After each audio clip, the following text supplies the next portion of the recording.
Hamıya salam, mən Mələk. Bugün sizlərə işdən sonraki kiçik ev vloqumu bölüşəcəm.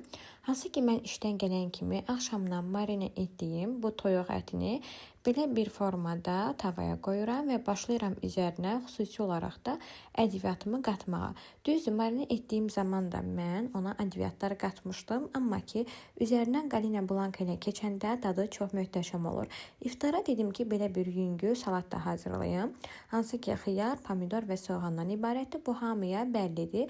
Mən xiyarı qabıqlı sevmirəm. Bilirəm ki, qabıqlı daha çox xeyirlidir. Amma ki, ağızda daha yumuşaq olsun deyə məhz qabıqlarını soyuram.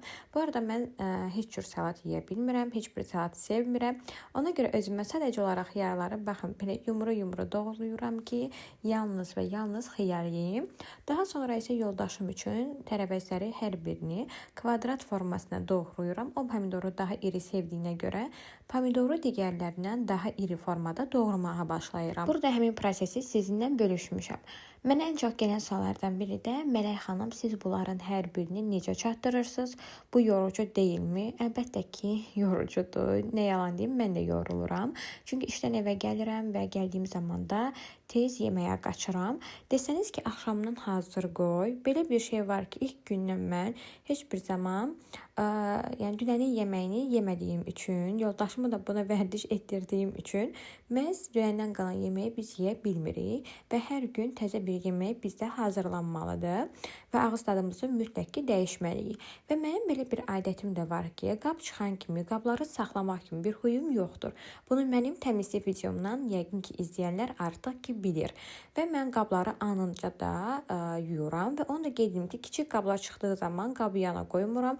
Amma nə zaman ki nasiyernam yoxdur, yorğunam və o zaman baxmıram 3 dənə qabdır, 5 dənə qabdır və mən onu qab yana qoyuram. Bir ara ancaq və ancaq qab yanına istifadə edirdim. Düşünə bilirsiniz ki, hər gün qab yanına istifadə edirdim. Kiçik, böyük qablar fərq etməz. Hər birini qab yanına qoyub yuyurdum. Daha sonra isə dedim ki, zaten 3-5 qab maksimum nə qədər çox ola bilər. Qoy bunu əllə yuyum, böyüklər olduğu zaman qoyaram qab yana. Mən belə vərdiş etdiyim üçün və başladım artıq qabları müəyyən bir hissəsini əllə yumağa və uşaqlıqdan bizə davamlı olaraq aşılanan bir şey var ki, çirkli qab gecədən səhərə qalmaz.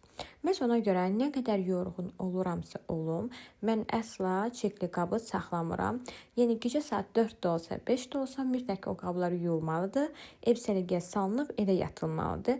Baxmayaraq ki, mənim işim var və yoxdur. Bunu nəzərə almadan mən hər zaman təmizliyə daha çox riayət edirəm. Düzdür, nə qədər yorulsam da, amma bir o qədər də təmiz evi gördükdə, şkafları açılanda, həmin paltarların səliqəli bir forma düzülüşünü görəndə həqiqətən mənə ayrı bir rahatlıq gəlir. Sanki bir terapidir.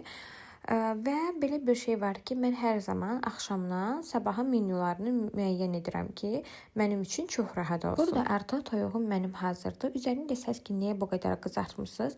Yoldaşım mən də üzərinin bu qədər qızarmış olmağını çox sevirik, amma içərisi həqiqətən də pambıq kimi olur. Və artıq burada başlayıram mən süfrəni düzəltməyə. Təbii ki, bizim olmazsa olmaz turşularımız. Biz hər zaman turşu yeməyi çox sevirik. Düzü yoldaşım bir o qədər sevməsə də, amma mənim bağladığım bu şorabaları yeməsəydi olmazdı. Yeməkdən sonra dedim ki, nəyə görə də mən birinçik hazırlamayım.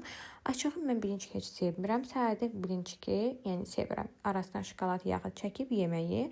Amma yoldaşım üçün həm səhura rahatlıq olsun və iftardan sonra atışdırmalıq üçün kəsmikli birinçiklər hazırlamaq qərarına gəldim. Burada həmin etabı sizlərlə bölüşürəm. Və belə bir şey var ki, bəzən yeməkləri, həmçinin də ki, belə yarım fabrikatları hazırlayıb soyuducuya qoyduğum zaman mənim əlimdən çox rahatlıqla tutur. Misal üçün, mən ət alıramsa, əti gələn kimi soyuducuya qoymuram. Biz əti mən hər birini ayırıram, xüsusi qablara qoyuram. Belə olduğu zaman artıq porsiyalar mənim üçün bəlli olur və lazım olduğu zaman yalnız həmin o porsiyanı mən çıxarıram və qoyuram buzluğa açılsın və ondan sonra yeməyi hazırlamağa. İnanın, əgər çalışırsınızsa, belə yarım fabrikatlar sizin əlinizdən çox tutacaq.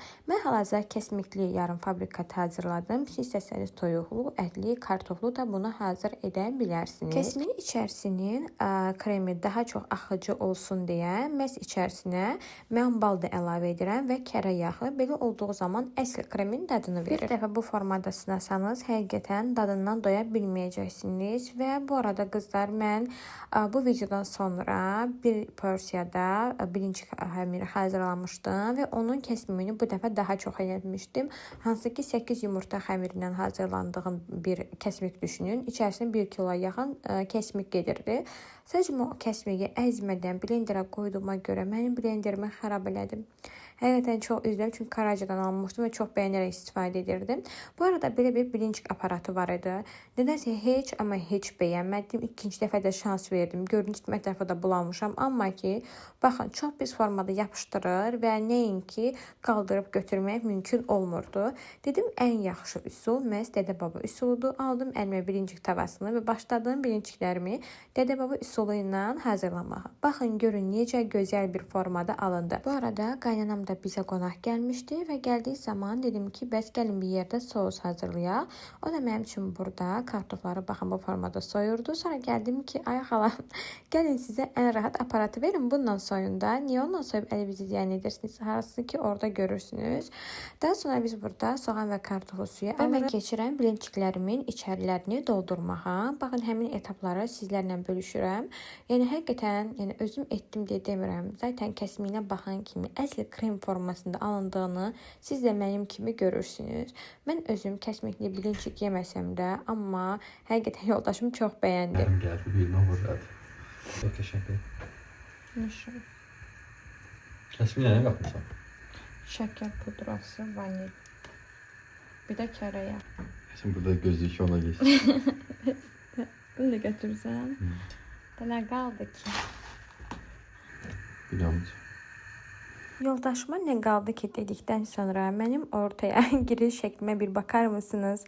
Həqiqətən videonun sonunda nə demək istədiyimi özünüz başa düşəcəksiniz. Və bu arada bu qədər bilincikin hər birini, yəni demək olar ki, yoldaşım üçün hazırlamışam. Çünki mən dediyim kimi bunları yemirəm və bu formada, baxın, plastik qablara qoyuram. Çox yaxşı olur və insanın əlindən həqiqətən də çox yaxşı bir formada tutur. Bir anlıq həqiqətən dayanmadan birinci xəmiri hazırladığım üçün baxın, gördüyünüz kimi bu formada nə qədər qablara yığmışam və hardasa 50+-ə yaxın mən burada bilincik hazırlamışdım. Və qızlar, mənim videom bu qədərdir. Gələn videolarda görüşənədək.